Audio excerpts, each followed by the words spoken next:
अंका मांगरोल विधानसभा के प्रत्याशी नरेश जी मीणा साहब हमारे बीच तशरीफ ला चुके हैं। वो जल्द ही आपके सामने स्टेज पर रौनक अफजा होंगे। नरेश मीणा जिंदाबाद, नरेश मीणा जिंदाबाद, इनकलाब जिंदाबाद, इनकलाब जिंदाबाद, नरेश मीणा जिंदाबाद।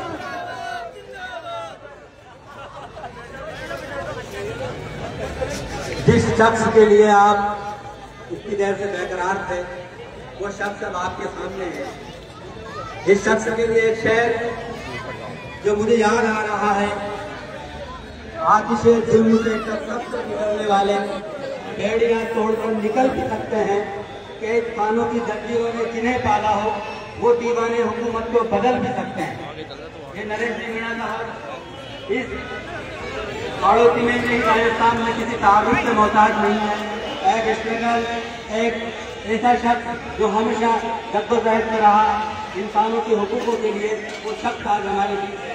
मैं हमारे जिलाध्यक्ष सोशल डेमोक्रेटिक पार्टी बारह के जिलाध्यक्ष अब्दुल अजीज साहब को गुजारिश करूंगा कि वो स्टेज पर आए और कुछ मेरी जनता जनाला से अपील है कि वो आप नीचे फर्श बिछा हुआ है, थोड़ा पीछा के तक नीचे तशी फरमाए।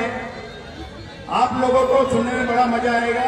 आज हमारे बीच अंता मांगरोल विधानसभा के लोकप्रिय हमारे उम्मीदवार भाई नरेश जी मीणा हमारे बीच तशरीफ ला चुके हैं। मेरी आप लोगों से गुजारिश है कि आप पीछे सर के फर्श पर तशरीफ फरमा हो।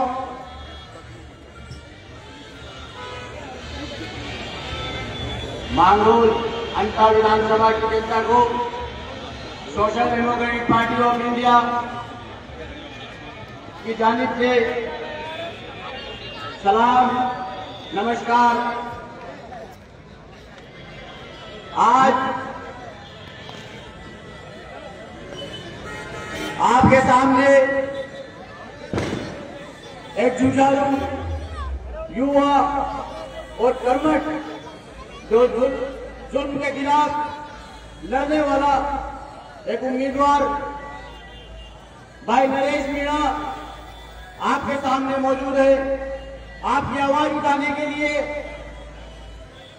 इस पूरी विधानसभा में एक हंगामा बर्पाई करने के लिए और जो दूसरे शैतान किस्म के जो लोग हैं उनको सबक सिखाने के लिए आपकी विधानसभा में आपका भाई बनकर आपका दुख दर्द बांटने के लिए आपकी विधानसभा में आया है। मैं आप तमाम लोगों से यह अपील करता हूं, ये गुजारिश करता हूं कि भाई नरेश मीणा को ज्यादा से ज्यादा मतों से जिताकर हम जब विधानसभा में भेजेंगे तब हमें ये पता चलेगा कि नरेश मीणा क्या चीज है। जो मजलूमों के लिए जेलों में जाता है और उन दुखियारी जनता के लिए हमेशा खड़ा रहता है। आज पूरी विधानसभा में तकरीबन 2 महीने से नंगे पैर चल रहा है। हमें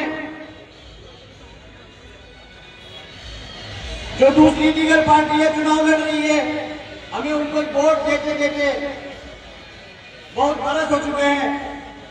जिस तरीके से 2003 के अंदर एक कैंडिडेट बीजेपी से चुनाव लड़ रहा था और एक कैंडिडेट कांग्रेस से प्रमोद भाया चुनाव लड़ रहा था। सॉरी, शिवनारायण जी नागर चुनाव लड़ रहे थे। उस वक्त में प्रमोद भाया ने कांग्रेस से बागी होकर के निर्दलीय चुनाव लड़ा और कांग्रेस के उस ईमानदार नेता शिवनारायण जी नागर को हराया। आज वही विकल्प हमारे सामने है। उसने ईमानदार नेता को हराया था, हम भ्रष्ट नेता को हराने के लिए और उसकी भ्रष्ट जनता, भ्रष्ट लोग जो उसके साथ है उनको हराने के लिए हमारे बीच में नरेश भाई मौजूद है। और हम ये चाहते हैं कि नरेश भाई को जिताकर जिस दिन हमने विधानसभा में पहुंचा दिया, समझ लीजिए यहाँ से भ्रष्टाचार खत्म होने के कगार पर आ जाएगा, ऐसी हम उम्मीद करते हैं उनसे। जो लोग हमारे परेशान हैं, झूठे मुकदमों में घूम रहे हैं, उनकी आवाज उठाने के लिए भी भाई हमेशा तैयार है। हमें क्या चाहिए? हमें चाहिए कि यहाँ पर सुख, शांति, अमन हो। जो लोग जैसे रोजगार कर रहे हैं उनका रोजगार उसी तरीके से चले। जो लोग जिस तरीके से भाईचारे से रह रहे हैं उसी तरीके से भाईचारे से रहे, आपस में मिलजुल कर रहे। न कि जो है दूसरे लोग जिस तरीके की लोगों में हीन भावना समाज के अंदर फैलाते हैं, उनसे बचे। उनसे इन्हीं सब चीजों को आप लोगों के सामने रखते हुए मैं ये एक आह्वान करता हूं और आप सब लोगों से हाथ ऊंचा करके आह्वान लेता हूं कि आप सब लोग भाई नरेश को जिताने के लिए अपना मत और समर्थन दोनों देंगे। ये मैं आप लोगों से हाथ ऊंचा करके ये कहना चाहता हूं। क्या आप तमाम लोग नरेश भाई के साथ है? आवाज आना चाहिए कि हम नरेश भाई के साथ हैं?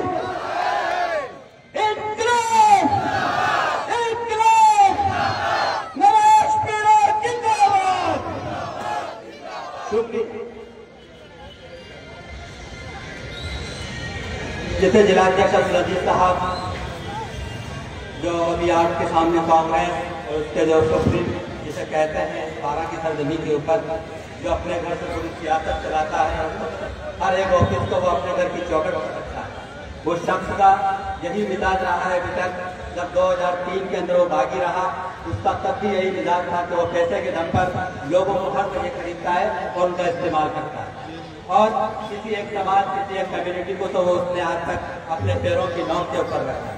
उसका जीता जागता सबूत हम कई पेश कर चुके हैं आपके सामने। फिर भी वो शख्स अपने आप को सुप्रीमो समझता है और उसकी सुप्रीमो की चार्ज इस वक्त इस बार इस मैदान के अंदर भाई नरेश मीणा करके कमरू भाई ATPI नगर अध्यक्ष हमारे बीच है, उनसे गुजारिश है मंच पर तशरीफ लाए।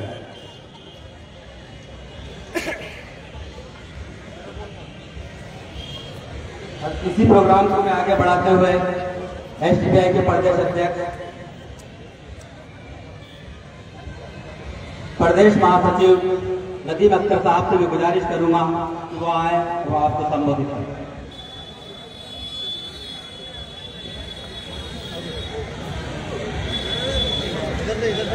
मंच पर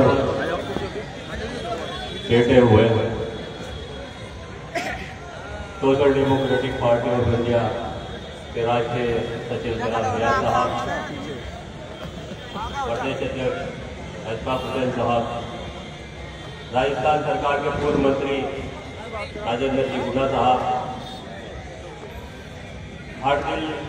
हर अजीज दिलों के बसने वाले आस्था मांगरोल विधानसभा के हमारे लोकप्रिय प्रत्याशी श्री नरेश जी मीणा साहब, हमारे बीच तशरीफ लाए इब्राहिम पठान साहब, करम नाइक साहब, शोएब साहब और जितने भी यहाँ पर मंच पर बैठे हुए हैं और मेरे सामने जो खड़े हुए हैं, सभी को मैं अपना आदाब अर्ज करता हूँ। और मैं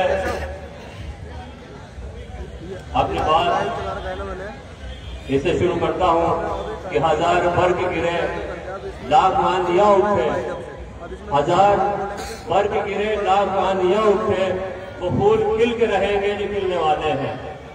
आज ये फूल ये जनता विधानसभा मांगरोल के अंदर खिल रहा है। नरेश मीणा नाम से इस फूल को खिलने से कोई रोकने वाला आज यहाँ पर नहीं है। आज जो हमने यहाँ पर नरेश जी के साथ जो हमने इनको समर्थन दिया है, आज बहुत सारे लोग हमारे समर्थन से तिलमिला उठे हैं, बेचैन हो उठे हैं। उनकी रात की नींदें उड़ चुकी हैं यहाँ पर, क्योंकि वो रात और दिन इस बात का बलाल कर रहे हैं कि social democratic party of India ने हमें समर्थन क्यों नहीं दिया। आज सिर्फ social democratic party of India के समर्थन की बात नहीं है, यहाँ पर हर उस नागरिक के समर्थन के दुहाई दी जा रही है जिसका समर्थन यहाँ की दोनों पार्टियां तकरीबन आजादी के बाद से 75 साल से दोनों पार्टियां यहाँ के मतदाताओं का शोषण करती हुई आ रही है। यहाँ पर 5 साल कांग्रेस 5 साल बीजेपी का शासन चला हुआ आ रहा है, लेकिन यहाँ पर किसी ने तीसरे मोर्चे की कभी कल्पना नहीं की थी। उस कल्पना को हमने यहाँ साकार करने की कोशिश की है और यहाँ पर ये बताने की कोशिश की है कि इसके अलावा भी यहाँ पर राजस्थान में विकल्प मौजूद है। बस आपको देखने की जरूरत है, आपको अपने नजरिए को साफ करने की जरूरत है और तीसरे मोर्चे के रूप में, तीसरे विकल्प के रूप में आपके सामने नरेश जी मीणा यहाँ पर बैठे हुए हैं। नरेश मीणा जिंदाबाद, नरेश मीणा जिंदाबाद। हम यहाँ पर पिछले 12 साल से, जब से हम social democratic party of India का काम यहाँ पर शुरू किए हैं, तब से हम लोग आपकी सेवा में यहाँ लगे हुए हैं, आपकी खिदमत में यहाँ लगे हुए हैं। हमने कभी भी इस विधानसभा के अंदर कभी भी कांग्रेस के साथ अलायंस नहीं किया। हमारा अलायंस सिर्फ और सिर्फ नगर पालिका इलेक्शन के समय रहा और आज हमें ये कहकर बदनाम करने की कोशिश की जा रही है कि हमने नगर पालिका के वक्त भी कांग्रेस से अलायंस किया था, जब इसके विधानसभा के समय में भी हमने कांग्रेस के साथ अलायंस किया था, जबकि हमने आज दिन तक विधानसभा चुनाव में कभी भी कांग्रेस के साथ अलायंस नहीं किया। सोशल डेमोक्रेटिक ऑफ इंडिया का पहला अलायंस अंतर विधानसभा क्षेत्र के अंदर नरेश जी मीणा के साथ हुआ है और हमें पूरी उम्मीद है कि ये जो हमारा अलायंस यहाँ पर हुआ है, हमारा ये समर्थन हमने यहाँ पर दिया है, हमारा ये समर्थन बेकार नहीं जाएगा। हमारा ये समर्थन इन दोनों पार्टियों को उनकी औकात दिखा देगा कि यहाँ पर अब तक जनता के पास विकल्प नहीं था, लेकिन यहाँ पर SC, ST, OBC जब एक साथ आई है तो उन्होंने इन दोनों सौ पार्टियों को यहाँ से उखाड़ के फेंक दिया है और अब ये जनता जागृत हो चुकी है, ये जनता जाग चुकी है। अब वो इन दोनों पार्टियों के झांसे में यहाँ पर आने के लिए तैयार नहीं है। और राजस्थान के अंदर और इस मुल्क के अंदर ये समझ लीजिए कि यहाँ पर एक विकल्प के तौर पर जो ये क्रांति यहाँ से आई है, ये पूरे राजस्थान के अंदर एक क्रांति का काम करेगी। ये क्रांति इस पूरे राजस्थान को यहाँ पर जागृत करने का काम करेगी। ये क्रांति अब यहाँ पर रुकने वाली नहीं है। 14 तारीख को जो नतीजे यहाँ पर आएंगे, इसकी गूंज मैं ये कहता हूँ कि दिल्ली तक सुनाई देने वाली है और इस 14 तारीख के नतीजों की गूंज से दिल्ली का सिंहासन भी डगमगाने लगेगा और वहाँ के नेताओं की भी नींद खुलने आएगी कि आखिर जनता हमसे इतनी जागरूक हो चुकी है कि अब वो हम दोनों के बहकावे में आने वाले नहीं है। इसीलिए हमें ये चाहिए कि हम हमारे अधिकारों के लिए जो आज लड़ने वाले हैं, हमारे लिए जो संघर्ष करने वाले हैं, हमारे लिए हमारे साथ सड़कों पर बैठकर हमारे साथ लाठियां खाने के लिए जो लोग तैयार हैं, हमारे साथ जेलों में जाने के लिए जो लोग तैयार हैं, हमारे साथ जो लोग यहाँ तक शहीद होने के लिए तक भी तैयार है, हमें ऐसे लोगों के साथ आने की जरूरत है। हमें किसी धन्ना सेठ की जरूरत नहीं है, हमें किसी पैसे वाले की जरूरत नहीं है, हमें किसी ऐसे शख्स की जरूरत नहीं है जो पैसे को अपना सब कुछ समझता है, जो ये समझता है कि मेरे पास पैसा है, मैं हर चीज को खरीद सकता हूँ। तो उसे ये बता देने की जरूरत है कि जब इंसान का जमीर जाग जाता है, इंसान का वकार जाग जाता है, तो उसके सामने पैसे की कोई अहमियत नहीं रहती, उसके सामने पैसे का कोई वकार नहीं रहता। और ये पूरे 5 साल हमने यहाँ पर इस कांग्रेस की सरकार को बताया है, हमने उसे हर तरह से समझाया कि आप अपने पैसे को हमारे ऊपर काबू में हमसे काबू करने की कोशिश मत कीजिए। Social democratic party of India का कोई भी कार्यकर्ता, वो चाहे वो कितना ही छोटा हो, चाहे कितना ही बड़ा हो, उसके सामने इस हराम के पैसे की कोई हैसियत नहीं है, इस हराम की कमाई की कोई हैसियत नहीं है। Social democratic party of India का कार्यकर्ता अपने खून की कमाई और अपने खून पसीने की कमाई से ही अपना जीवन यापन करने की सोच रखता है। और जिस तरह से एक किसान का बेटा हमारे सामने यहाँ पर आया है, हम आप लोगों से अपील करते हैं कि इस किसान के बेटे को हमें विधानसभा तक पहुँचाना है, जो हमारे लिए संघर्ष कर रहा है, जो हमारे लिए मुकदमे झेल रहा है, जो हमारे पिपलौती के जो बच्चे जो कुर्बान हो गए, जो स्कूल के अंदर दब कर गए, अपनी जान गवा बैठे थे। किसी इतने बड़े राजस्थान के अंदर किसी सूबे की, किसी सरकार के भी मंत्री की, विधायक की हिम्मत नहीं हुई तो उनको इंसाफ दिलाता, लेकिन नरेश जी मीणा ने उनके लिए इंसाफ की ऐसी जागृति यहाँ पर बनाई है। इनको इंसाफ दिलाने के लिए जो उन्होंने संघर्ष किया है और जिस जयपुर के जो शहीद स्मारक पर जो इन्होंने वहाँ पर धरना दिया था, वो आज की मिसाल है और उस मिसाल को हमें सीखना चाहिए, हमें अपने जेलों में बिठाना चाहिए और हमें इससे प्रेरणा लेनी चाहिए कि अगर इंसान में कुछ कर गुजरने का जज्बा हो, अगर उसके अंदर कुछ करने की ताकत है, तो वह दुनिया की कोई ताकत उसे नहीं रोक सकती, कोई उसे हरा नहीं सकता, कोई उसे डगमगा नहीं सकता। आज मैं अपनी बात यहीं पर खत्म करता हूँ। बहुत सारे सवाल लोगों के मन में है, बहुत सारी पीड़ाएं यहाँ पर लोगों के मन में है। मैं सिर्फ यही कहना चाहता हूँ कि हमने नरेश जी पर जितना विश्वास जताया है, नरेश जी ने हमसे यह आश्वासन दिया है कि इनसे हमारे विश्वास को ये कभी यहाँ पर खराब नहीं होने देंगे। हमारी भावनाओं की हमेशा ये कद्र करते हैं और आगे भी हमारी भावनाओं की कद्र करते रहेंगे। बहुत सारे लोग आपको यहाँ बहकाने आएंगे, आपको बरगलाने आएंगे, यहाँ पर आपको अलग अलग वादे करने आएंगे, लेकिन इन सारे वादों से, इन सारे बरगलाने से आपको पाक और साफ रहना है। और जो हमने यहाँ पर परिवर्तन का, यहाँ पर जो बदलाव का हमने जो संकल्प किया है, उस बदलाव को यहाँ पर हमें करना है। हमें ये देखना चाहिए कि हम तो हमारा वोट 2023 के अंदर दे चुके थे, हमें तो ये 2028 में मतदान करना था, लेकिन ये हमारा मुकद्दर था कि हमें इस पूरे राजस्थान के अंदर हम ही रत्ना विधानसभा के ऐसे खुशहाल और ऐसे सौभाग्यशाली लोग हैं जिन्हें इस 5 साल के भीतर दोबारा मतदान करने का मौका मिला है। और ये मतदान हमें हमारे सौभाग्य से कहे, ये नरेश जी के सौभाग्य से कहे कि उनके सौभाग्य से मिला है, लेकिन हमें इस मत का सही इस्तेमाल करना है। हमें एक बार इनको आजमाना है, हमें ये बताना है कि विकल्प यहाँ पर राजस्थान में मौजूद है और उस विकल्प का नाम नरेश मीणा है। मैं यही बात कहकर के अपनी बात खत्म करता हूँ।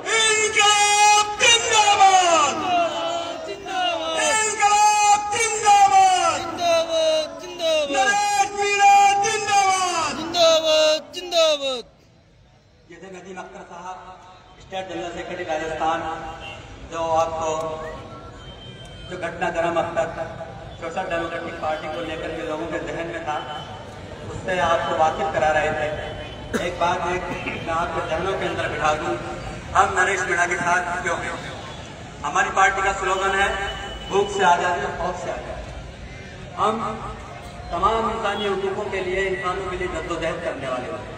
ये शख्स जो आपके सामने बैठा है, इसके अंदर वो तमाम काबिल सलाहियत है, जो इसकी संघर्ष, तो इसका जो स्ट्रगल है इस शख्स का, वो कम नहीं है। वो अब तक आए दिन किसी न किसी बहाने से पुलिस इनको अरेस्ट करने की फिराक में रहती है कि इंसानी हुकूक के लिए जद्दोजहद करता है। इसलिए हम इस नौजवान शख्स के साथ, जो नरेश मीणा जिसका बैलेट पेपर नंबर 9 भरने का निशान है, आपको ये साबित करना है कि आप एक ऐसे शख्स के को वोट दे रहे हैं जो आपके हुकूक के लिए जद्दोजहद करेगा, जो आपके साथ वोट पे खड़ा होगा। इसी के साथ मैं हमारे अगले मुकर्रिर सोशल डेमोक्रेटिक पार्टी के स्टेट प्रेसिडेंट जनाब मोहम्मद अशफाक साहब को भी गुजारिश करूंगा कि वो आए और संबोधित करें।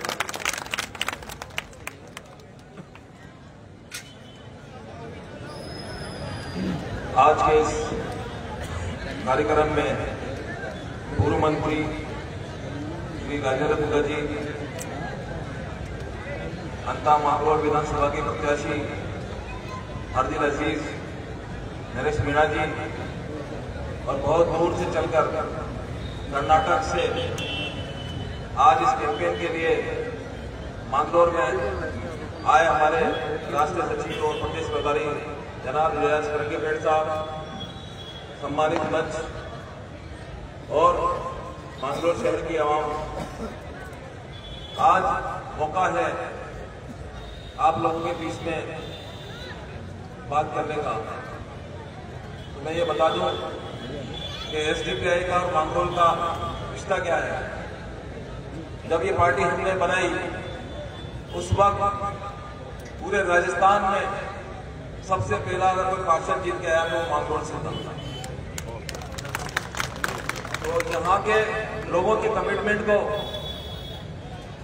हम जानते हैं कि अगर उन्होंने वादा कर लिया कि नरेश मीणा जी के लिए काम करेंगे, मुझे उम्मीद है कि वो दिल से, तन मन धन से अपना काम करेंगे।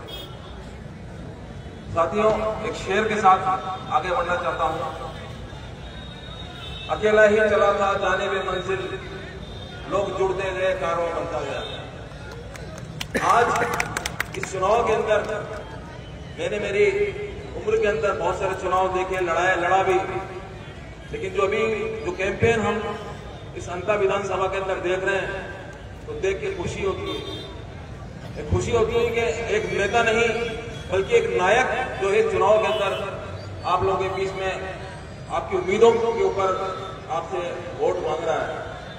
मैं नायक ही कहूंगा, क्योंकि जब नरेश मीणा जी के बारे में देखा सुना तो उनके अंदर जो संघर्ष की भावना है, सिर्फ उसी बात को लेकर, उससे पहले जितने वक्ता उन्होंने भी यही कहा और मैं भी यही बात कह रहा हूं कि हमको ऐसे एक नरेश मीणा नहीं, ऐसे 200 नरेश मीणा की जरूरत है। तो साथियों, क्योंकि अभी वक्त आपके सामने और भी लोगों को बोलना है, मैं आपसे यही गुजारिश करना चाहता हूं कि इस देश को एक ऐसी राजनीतिक वातावरण की जरूरत है जहां पर जो फासिस्ट ताकतें हैं, जो देश में कम्युनल एजेंडे के ऊपर राज करना चाहती हैं, जो नफरत की राजनीति करना चाहती है, उनको अगर मुंह तोड़ जवाब देना है तो हमको ऐसे जाबाज, ऐसे नायकों को जो है मिलकर हाथ पकड़कर आगे लाना पड़ेगा। एसडीपीआई का मकसद भी यही है कि हम इस नफरत की राजनीति के खिलाफ हम मोहब्बत का एक पैगाम दें।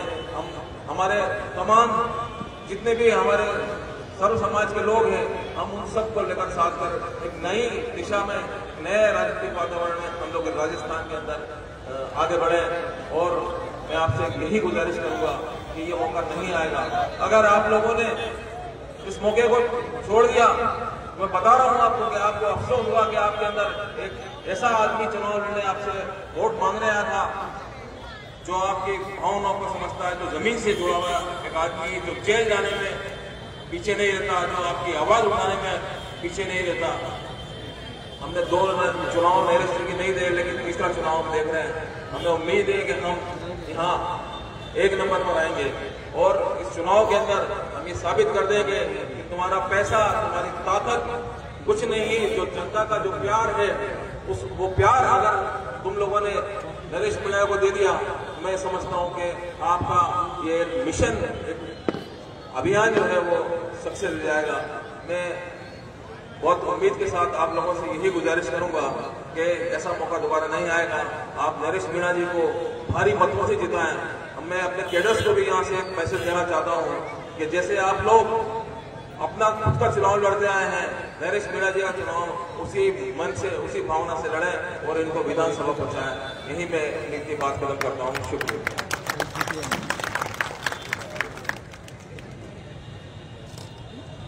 सलीम भाई शाह जो सीएसवाली से तशरीफ लाए हैं, उनकी गुजारिश करूंगा वो स्टेज पर तशरीफ ले आए। जैसे प्रदेश अध्यक्ष मोहम्मद अशफाक साहब, मैम हमारे अगले मुकर्रिर इब्राहिम पठान साहब जो हमारे बीच स्टेज पर तशरीफ फरमाए, मैं उनसे गुजारिश करूंगा कि वो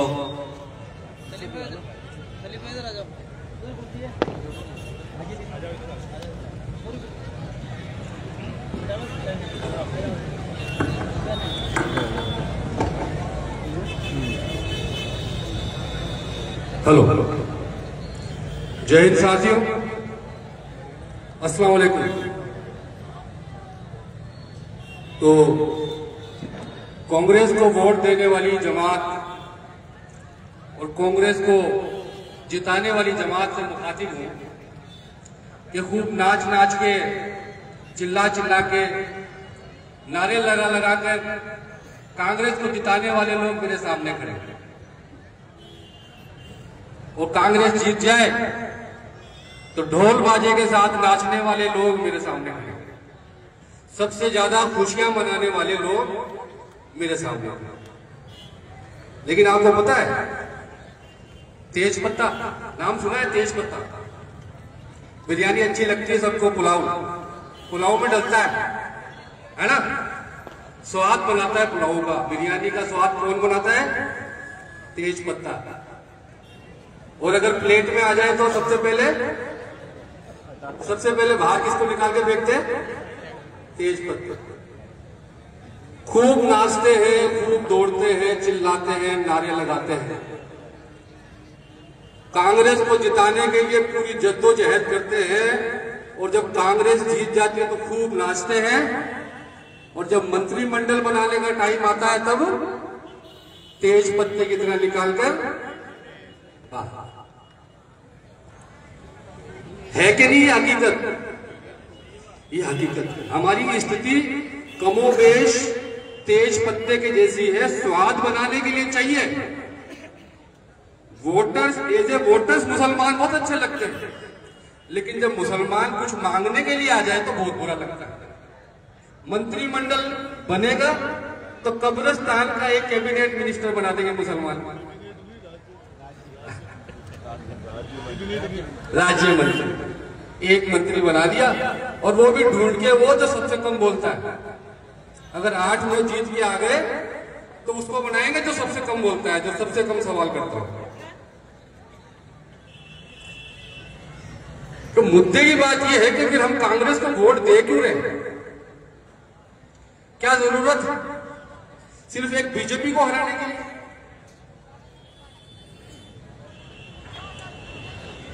आपने कभी कुछ मांगा नहीं। 70 साल से आपने सिर्फ उनको दिया। एमएलए बना दिया, मंत्री बना दिया, मुख्यमंत्री बना दिया। अगर इन रिटर्न पूछा जाए आपसे, मांगरोल के लोगों से मैं अगर पूछूं कि आपके शहर में कोई 2-4 लोग ऐसे हैं जो कांग्रेस की नजदीकियों की वजह से ऊपर चले गए, या आपके मांगरोल में 1-2 जगह कुछ ऐसी है कि किसी ने दी हो आपको सरकार ने कि चलो यहाँ स्कूल बना लो तुम्हारा, या तुम्हारे पास कोई सामुदायिक केंद्र है ऐसा? जगह जगह मिल जाएंगे। अंबेडकर जी के नाम से मिल जाएंगे, तेजा जी के नाम से मिल जाएंगे, मौलाना आजाद के नाम से है कहीं? 70 साल आपने कांग्रेस को संभाल के सहेज के रखा है अपने दिलों में, और आपको बदले में क्या मिला? आपको हमेशा तेज पत्ते की तरह निकालकर बाहर फेंक दिया गया, और ये मौके हमें हर बार मिले। 5 साल से मिले, हमारी किस्मत की अब की बार हमें 2 साल से मिल गए। तो हमें सोचना तो पड़ेगा, हमें विचार तो करना पड़ेगा, और खास तौर से युवाओं से मुखातिब हूं मैं, खास तौर से युवाओं से। ये जो बूढ़े लोग हैं, बड़े लोग हैं ना, ये बंधे हुए, इनके अंदर डर है, ये डरे हुए हैं। असल में तो डरना ही नहीं चाहिए। डरे क्यों? हमारे पास है क्या? कोई हमसे छीन लेगा, वो हमारे पास है कुछ? हमारे में से 90-95% लोग जो है ना 500 रुपए दिन की दिहाड़ी कमा के लाते हैं। आपका कोई क्या बिगाड़ लेगा? एक बार हिम्मत तो करके देखो। जब हिम्मत करते हैं ना तो क्या होता है मैं बताता हूं आपको। जब हिम्मत करते हैं, हमारे झुंझुनू में भी हमें मौका मिला, हम लोग भी कांग्रेस को वोट करते थे, खूब वोट दिए कांग्रेस को। लेकिन हमें पिछले चुनाव में जब नरेश जी भी खड़े थे, उस वक्त हमें राजेंद्र सिंह घोड़ा जो है एक ऑप्शन मिला झुंझुनू के अंदर, और हम राजेंद्र सिंह घोड़ा के पीछे खड़े हुए। एक तीसरा ऑप्शन हमें मिला, मजबूत ऑप्शन, जो हमारे लिए तैयार था हर जगह। इनका कहना है कि मैं आगे खड़ा हूं, तुम मेरे पीछे खड़ो, कुछ भी होगा पहले मैं झेलूंगा, बाद में तुम्हारा नंबर। तो हमें राजेंद्र सिंह घोड़ा मिला, और जब राजेंद्र सिंह घोड़ा मिला, अभी आपके झालावाड़ में कुछ बच्चों के ऊपर छत गिर गई थी, नरेश जी भी उसमें अंदर भी जाके आए। जब नेता नहीं होता है ना तो मारा मारा फिरना पड़ता है, और इंसान भी मर जाए तो कोई नहीं पूछने वाला। और जब नेता होता है ना तो झुंझुनू में करंट से गधा मरता है, और राजेंद्र सिंह घोड़ा उसको 60,000 रुपए का मुआवजा दिलाता है हाथ किया। आप तस्वीर कर सकते हैं कितने लोग मर जाते हैं, कितने लोग खो जाते हैं दुनिया के अंदर, लेकिन उनको कोई संभालने वाला, बचाने वाला नहीं होता। लेकिन अगर राजेंद्र सिंह घोड़ा जैसा लीडर हो हमारे साथ, नरेश मीणा जैसा लीडर हो हमारे साथ, तो ये हमारे लिए खड़े भी होंगे और हमारी बात को भी रखेंगे। तो हमें इस तरीके के लोगों को आगे लाना पड़ेगा। झुंझुनू में 60,000 है, हमसे मतलब ज्यादातर मुस्लिम लोग खड़े हैं यहाँ पे, तो मैं ज्यादातर मुस्लिम समाज से आता हूं, तो मुसलमानों से ही मुखातिब हूं। हमारे 60,000 वोट है उस कॉन्स्टिट्यूएंसी में, हमें कोई टिकट नहीं मिलती, हम सिर्फ वोट देने के लिए वहां। झुंझुनू में शहर के अंदर 50% के करीब मुस्लिम वोटर्स है, तो हमारा चेयरमैन बन जाता है। अब चेयरमैन कैसा बनता है बताता हूं मैं आपको, कि वो उस नगर परिषद का चेयरमैन है, तैयब अली नाम है उनका, उसी नगर परिषद का चेयरमैन है, और उसी नगर परिषद की कमिश्नर उसके घर को तोड़ने के लिए बुलडोजर भेज देती है। आप सोच सकते हैं, कांग्रेस का एमपी है, एमएलए का चहेता है, झुंझुनू शहर का चेयरमैन है, और उसके मकान को तोड़ने के लिए बुलडोजर आ जाता है कोई बचाने वाला? पूरे हिंदुस्तान में बुलडोजर चलते हैं, बचाने वाला कोई? राजेंद्र सिंह घोड़ा। राजेंद्र सिंह घोड़ा जो है उस जेसीबी और उस बुलडोजर के सामने खड़ा हो गया, और वो मकान आज भी जो है ना अपनी जगह पे खड़ा है। जब लीडर होता है ना तो सब कुछ होता है, लेकिन प्रॉब्लम पता क्या है? प्रॉब्लम यह है कि हमने आज तक लीडर तो चुना ही नहीं, हमने तो डीलर्स चुने जो आपके वोटों की डील करते हैं, आपके वोटों को बेच के आ जाते हैं। आपने कभी लीडर को चुना ही नहीं। आज मौका मिला एक लीडर को चुनने का, और इतिहास सामने इस आदमी का आपके सामने कोई नया नहीं है। इसका इतिहास आपके सामने एक नया चेहरा, एक आपकी आवाज बनके खड़ा होने वाला, विधानसभा में आपकी आवाज उठाने वाला, और मौका मिलेगा तो संसद में भी उठेगी अगर आपने सही तरीके से सही लीडर्स को चुनना शुरू कर दिया। पिछले दिनों बवाल मचा, आज से 4-5 साल पहले 3 तलाक का मामला आया, आप लोगों ने भी कुछ किया होगा ना। उसके बाद सीए एनआरसी आया, याद है क्या? कागज दिखाने पड़ेंगे, आया था सीए एनआरसी। अभी ये बात चली कि साहब अजमेर का जो दरगाह है, उस दरगाह के अंदर हम खुदाई करवाएंगे। आई थी बात। तुम्हारे 9 एमएलए थे मुसलमानों के, कितने थे? 9। एक भी बोला? याद है किसी को? कुछ कांग्रेस के लोग भी बैठे होंगे यहाँ पे जो जाके बताएंगे कि क्या क्या बातें हुई। मैं उनसे भी मुखातिब हूं कि किसी मुस्लिम एमएलए ने कहा कुछ। ये राजेंद्र सिंह बूढ़ा बैठा है जिसको हमने बहुत थोड़े से 28-30,000 वोट दिए थे। ये आदमी अजमेर में जाके खड़ा हो, वहां प्रेस कॉन्फ्रेंस करी और ये कहा कि ये हिंदुस्तान की गंगा जमनी तहजीब है, इसको बिगाड़ने की कोशिश मत करो आप। और आप लोगों को मालूम होना चाहिए कि मोदी जी ने कभी चादर नहीं भेजी अपनी तरफ से अजमेर शरीफ में। इनकी प्रेस कॉन्फ्रेंस होने के बाद में नरेंद्र मोदी जी की तरफ से चादर आई।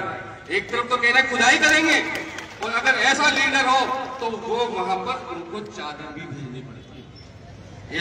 ऐसे नेताओं को चुनने की जरूरत है। मैं यहाँ पर बूढ़ा जी का बार बार नाम क्यों ले रहा हूँ? क्योंकि मुझे यूं लगता है कि ये दोनों शख्सियत जो है ना, हाइट में ही फर्क है, दोनों की हाइट में ही फर्क है, बाकी चीज दोनों एक ही है, अंदर से सामान एक ही है। तो ऐसे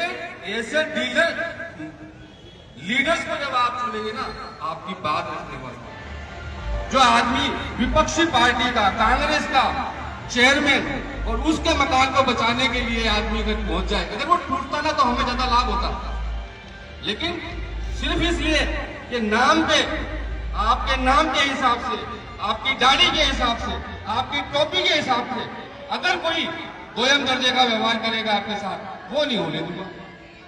ये कमिटमेंट है, ये कमिटमेंट है झुंझुनू के मुसलमानों के साथ राजेंद्र सिंह बूढ़ा का, कि तुम्हारे साथ इस आधार पर कोई भेदभाव करेगा तो नहीं होने दूंगा।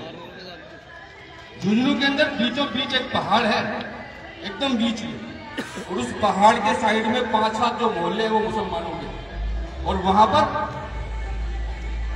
ब्लास्टिंग होती है। ब्लास्टिंग होती है तो सारे घर यूं थर-थर कांपने लग जाते हैं।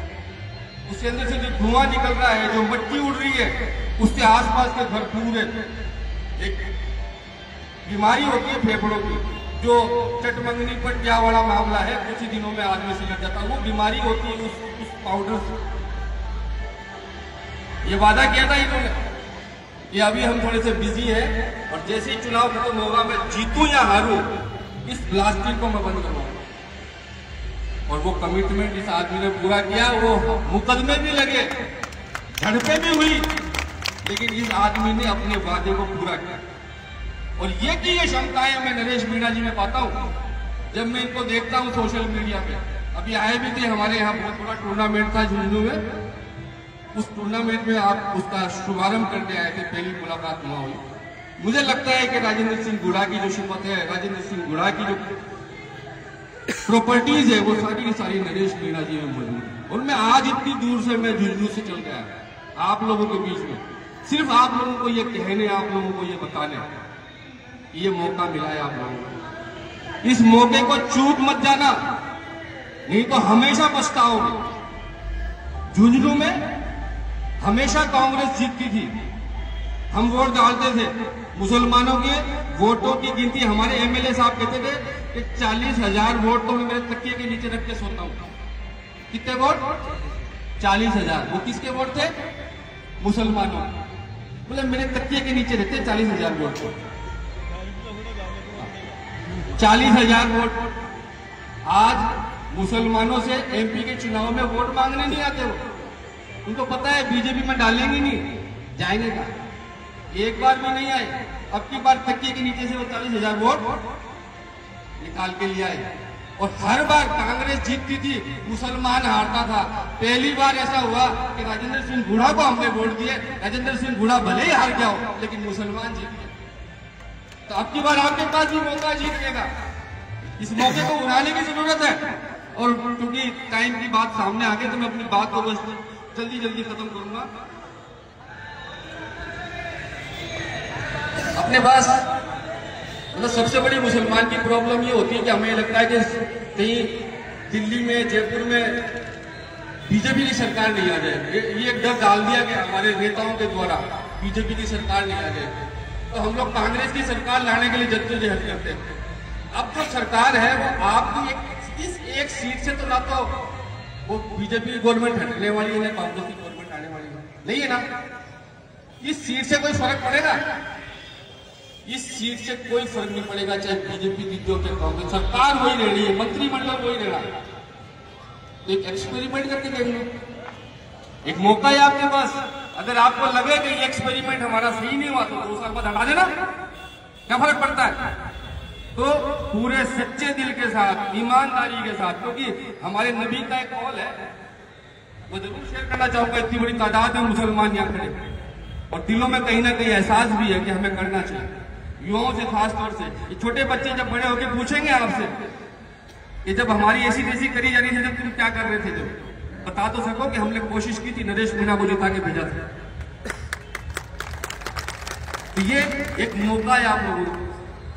आज जो है खड़े अपने दिल में इस बात का अपने आप से हद करें, वादा करें और इनकलाब जिंदाबाद का जब जिंदाबाद बोले ना तो इस बात का जरूर ख्याल रखें कि हमारे नबी का कौल है कि मेरा जो अनुयायी है, मेरे जो फॉलोवर्स हैं, वो उनमें लाख कमियां हो सकती हैं, उनमें लाख कमजोरियां हो सकती हैं, लेकिन मेरा फॉलोवर एक तो झूठा नहीं होगा और एक धोखेबाज नहीं होगा। यहां अगर वादा करके जाओ तो पक्का वादा करके जाना, सच्चा वादा करके जाना और धोखा मत करना।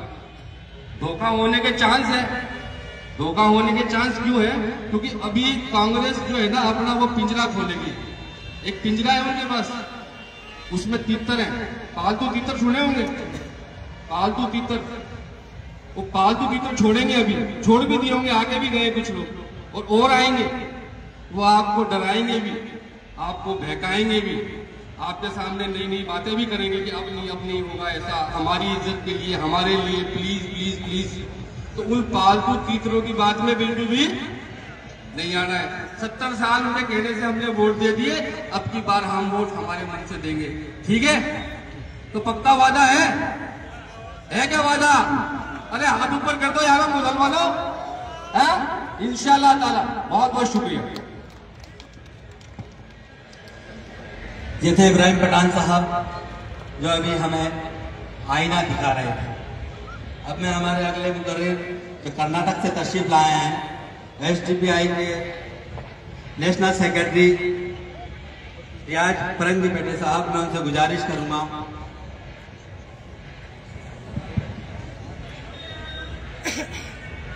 पीयूष जी रेगर साहब भीम आर्मी से हैं, मैं उनसे गुजारिश करूंगा वो स्टेज पर तशरीफ लाए। नरेश मीणा जी का ये चुनाव जनसभा में मंच में बैठे हुए social democratic party of India प्रदेश अध्यक्ष अशफाक हुसैन साहब, राजस्थान सरकार की पूर्व मंत्री राजेंद्र गुप्ता साहब, अंता विधानसभा की प्रत्याशी जनाब नरेश मीणा साहब और मंच में बैठे हुए तमाम लीडरों और सामने खड़े हुए मांगरोल की जनता। मेरा भाषा आपको थोड़ा तकलीफ होगा, फिर भी बहुत दूर से कर्नाटक का मंगलूर से आया हूँ, कोस्टल एरिया से आया हूँ। हमारा भाई को समर्थन देने के लिए आया हूँ। नरेश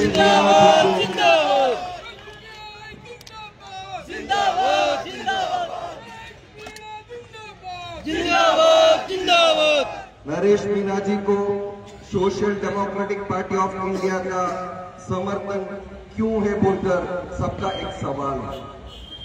क्यों बोले तो social democratic party of India का पूरा काम हिंदुस्तान का जनता देख चुके हैं। मुसलमान के लिए और दलित के लिए, पीछे तबके के लिए बहुत सारे मेहनत पूरे हिंदुस्तान के अंदर social democratic party of India किया है। हम सिर्फ 5 साल को एक बार आने वाला पार्टी नहीं है social democratic party of India. लोगों के साथ लगातार उनका हर एक इश्यू पर जमीन में रहकर एहतिजाज करते हुए, पुलिस लोगों का लाठी खाते हुए, हमारा लीडर जेल जाते हुए, अभी भी social democratic party of India का नेशनल प्रेसिडेंट एम.के. फैजी साहब जेल में है, दिल्ली तिहाड़ जेल में है। क्या गलत किया है हमारा राष्ट्रीय अध्यक्ष? कुछ भी नहीं।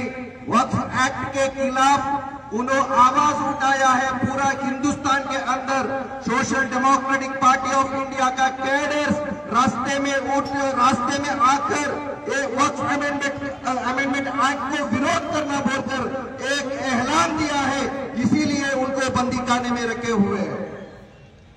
फिर भी हम हमारा एहतिजाज को पीछे नहीं हटे। Social democratic party of India इस देश के अंदर ट्रिपल तलाक आने के वक्त पर उसको विरोध करके बात किए। काला कानून के अंदर मुसलमान नौजवान को जेल में डालने के वक्त पर भी इधर का कौन सा भी पार्टी बात नहीं किया। सेक्युलर बोले सभी पार्टियां मुंह बंद करके रखे, वो टाइम में बात किया है सिर्फ social democratic party of India.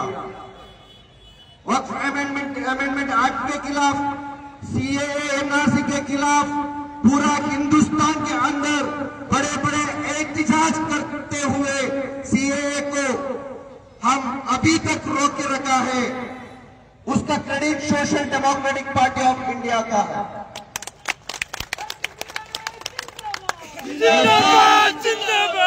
ऐसा इश्यू के ऊपर काम करने का एसडीपी अभी क्यों नरेश मीना जी को समर्थन दे रहा है बोलकर आपको एक सवाल आपके सामने आके खड़ेगा। जो काम हम कर रहा है, जो हमारा आइडियोलॉजी है, जो सोच में, जो विचारधारा में social democratic party of India आगे बढ़ रहा है, वो हर एक विचारधारा हमारा भाई नरेश मीना जी के साथ भी है। इसीलिए एसडीपी का समर्थन नरेश मीना जी को। इधर का लोग, विरोध पक्ष का लोग बहुत अफवाह फैलाएगा, मीना जी के बारे में बहुत गलत मैसेज सोशल मीडिया में वायरल करेगा। इन्हों वोट काटने के लिए आया है, इन्हों बीजेपी के जिताने के लिए आया है। Social democratic party of India को पैसा देकर इन्हों समर्थन ले लिया है।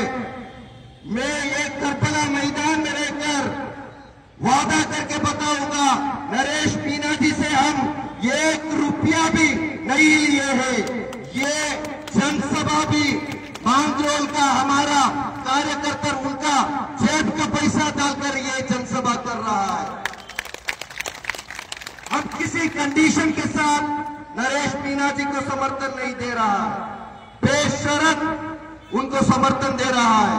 हाँ, हमारा ये समर्थन नरेश मीना जी को आने वाले दिनों में थोड़ा भारी पड़ेगा। क्यों बोले तो हमारा पास थोड़ा कुछ शर्त है।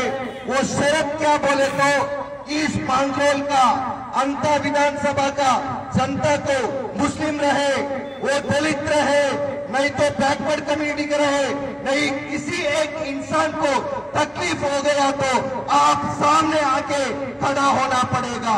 यह है हमारा शर्त। इसके सिवा और कुछ भी शर्त हम आपके सामने नहीं रखेगा। क्यों बोले तो इधर का राजनीति हम बहुत देख चुके हैं। अभी हमारा भाई बोले जैसा तेज पत्ता का जैसा हमारा कम्युनिटी को इधर यूज कर रहा है, अब नहीं चलेगा। अब हमारा वोट का ताकत हम दिखाएगा। क्यों इधर का कांग्रेस प्रत्याशी को जिताना है? इससे पहले बीजेपी का कैंडिडेट को कौन सपोर्ट किया है? उनका चुनाव खर्च के लिए पैसा कौन दिया है? उनको डोनेशन कौन दे रहा था? वो अभी कांग्रेस का कैंडिडेट है। ये है कांग्रेस का सेक्युलरिज्म। ऐसा सेक्युलरिज्म हमको नहीं चाहिए। दूसरा बीजेपी को छोड़ो, नफरत का राजनीति फैला रहा है। हिंदू मुस्लिम इसके सिवा उनके पास कुछ भी नहीं है और बुलडोजर पॉलिटिक्स चलाकर घर दबाने का यही काम करता रहा है। हिंदुस्तान को एक कर हिंदुस्तान का जो दस्तूर है, हिंदुस्तान का जो धर्मनिरपेक्षता है, उसको मिट्टी में डालकर ये लोग आगे बढ़ रहा है। डिक्टेटरशिप का एक सियासत बीजेपी कर रहा है। ये बीजेपी और कांग्रेस सिक्के का दो पहलू जैसा है। इसको हम समझना है। इसको समझकर एक बदलाव लाना है। हम वो बदलाव नरेश मीणा जी का रूप में ये अंतर विधानसभा में हम जिता के उनको विधानसभा में भेजना है। क्यों बोले तो राजस्थान का अभी का विधानसभा कौन हुकूमत कर रहा है? बीजेपी हुकूमत कर रहा है। बीजेपी का खिलाफ आवाज उठाने का एक मर्द राजस्थान सरकार के अंदर नहीं है। विरोध पक्ष में ऐसा एक मर्द नहीं है। इसीलिए राजस्थान विधानसभा को एक मर्द का जरूरत है।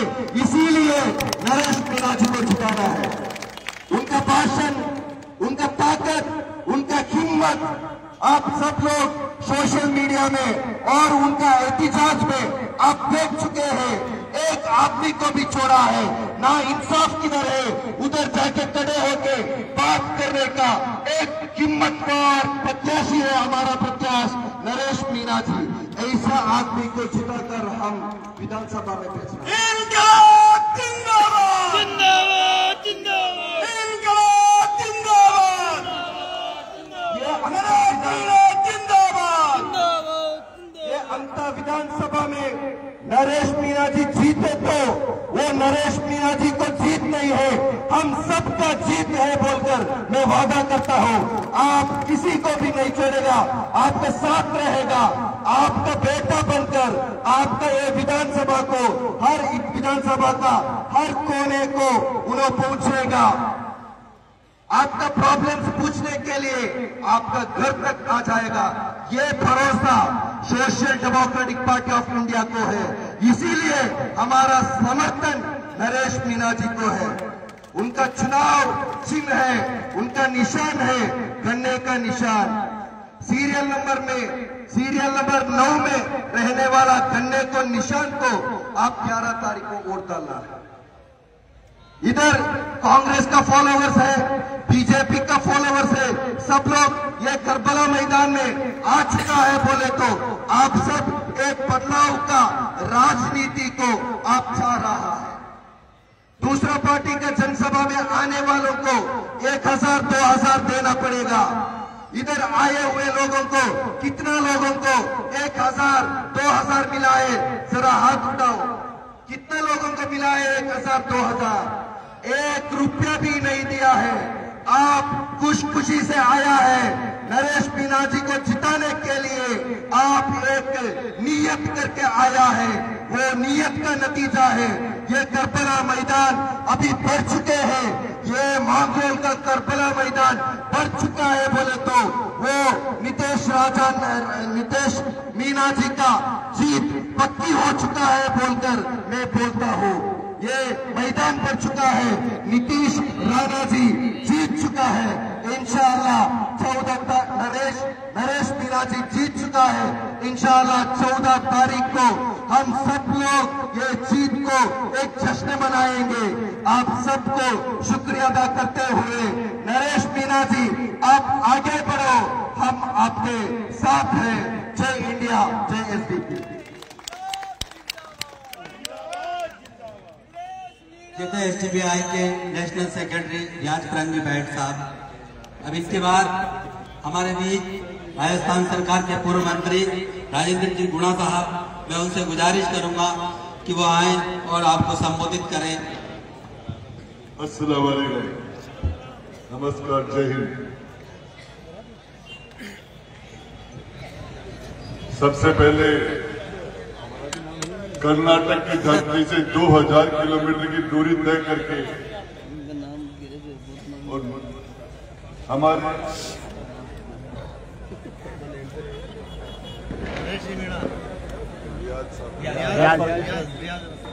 रियाज साहब, इनके साथ साथ हमारे सोशल डेमोक्रेटिक पार्टी के हमारे प्रदेश अध्यक्ष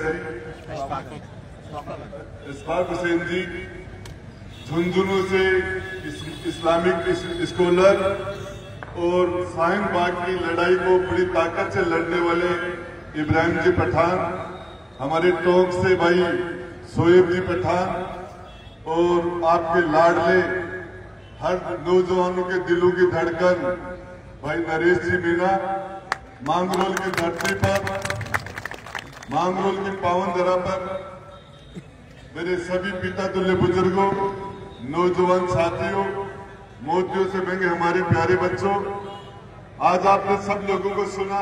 इतनी बड़ी तादाद में आप लोगों का यहाँ आना, जरूरी काम छोड़ के, सबको घर में कोई ना कोई काम था, आप अपने काम को छोड़ के आए और इतना बड़ा शानदार और जानदार स्वागत किया। इसके लिए दिल की गहराई से आपका बहुत बहुत धन्यवाद ज्ञापित करता हूँ, शुक्रिया अदा करता हूँ। आपने सारे लोगों को सुन लिया, अब आपको नरेश जी मीणा को सुनना है। ज्यादा बात समय नहीं लेके 5 से 10 मिनट के अंदर मेरी बात खत्म कर दूंगा। मैं 2-3 बात बताना चाह रहा हूं। आप लोगों ने कांग्रेस पार्टी को 78 साल तक आपने ताकत दी है। ये पूरा वोट नहीं, 2.5 साल का वोट है, आधा वोट। आपने बड़े बड़े नेता बनाए। हाडोती के अंदर राजस्थान की 2 बार मुख्यमंत्री वसुंधरा जी रही, लोकसभा के स्पीकर ओम बिरला जी यहीं से है, बड़े से बड़े नेता है। लेकिन क्या हुआ, किस तरीके से यहाँ लोगों के साथ नाइंसाफी हुई, किस तरीके से लोगों के साथ भेदभाव, अन्याय और गुंडा राज चला। मुसलमान का वोट बीजेपी को तो चाहिए ही नहीं, और कांग्रेस सोचते जाएगा कहां, मजबूर है, अपने आप आ जाएगा। हद हो गई, वोट मांगते ही नहीं। लोकसभा में आपके पास कोई वोट मांगने के लिए नहीं आता। मुझे पता चला कि प्रमोद जैन भैया विधानसभा का वोट मांगने भी नहीं आता, कि दूसरे लोग नाराज हो जाएंगे। मैं आपसे पूछना चाह रहा हूं और आपको बताना चाह रहा हूं, ये इब्राहिम जी पठान, ये मेरी सेना के सेनापति, मैंने इनसे वादा किया था झुंझुनू की धरती पर खड़ा होकर कि दाढ़ी के आधार पर, टोपी के आधार पर, बुरके के आधार पर, नाम के आधार पर हम किसी के साथ दोगला बर्ताव नहीं होने देंगे। मांगरोल की धरती पर खड़ा होकर कह रहा हूं, नरेश भाई, पूरा मुसलमान के साथ निर्दलीय कैंडिडेट राजेंद्र गुड्डा को 30,000 वोट ठोक दिए, और आज राजेंद्र गुड्डा ने उस वादे को हारने के बाद पूरा किया। मैं दोगला बर्ताव नहीं होने देता। और जो झुंझुनू के मुसलमान ने मुझे ताकत दी, उस ताकत से आपके बीच में खड़ा हूं। मैं मांगरोल के अखिलियत के भाइयों से कहना चाहता हूं, ये ताकत आप नरेश मीणा को दो।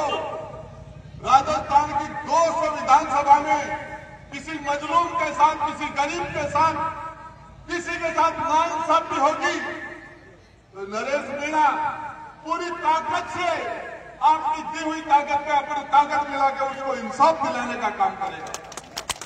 राजस्थान में किसी भी जगह आप सोच सकते हो, ये आदमी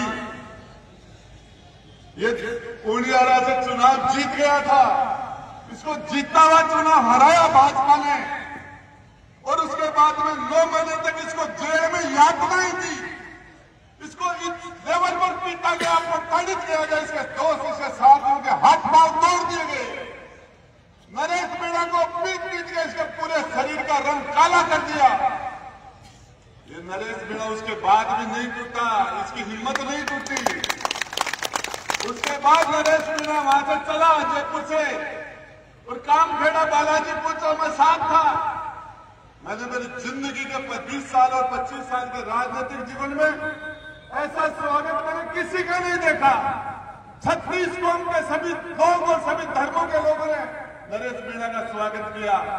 ये पैदल चल रहा था, 7 मासूम बच्चों की मौत हुई, सरकार की नाकामी थी, कलेक्टर को जेल जाना चाहिए था, शिक्षा मंत्री का इस्तीफा होना चाहिए था, लेकिन नरेश मीणा को जेल हुई। 40 दिन तक फिर जेल में, और उसके बाद में नरेश मीणा ने 15 दिन तक भूख हड़ताल उस आदिवासी और गरीब समाज के लोगों के लिए।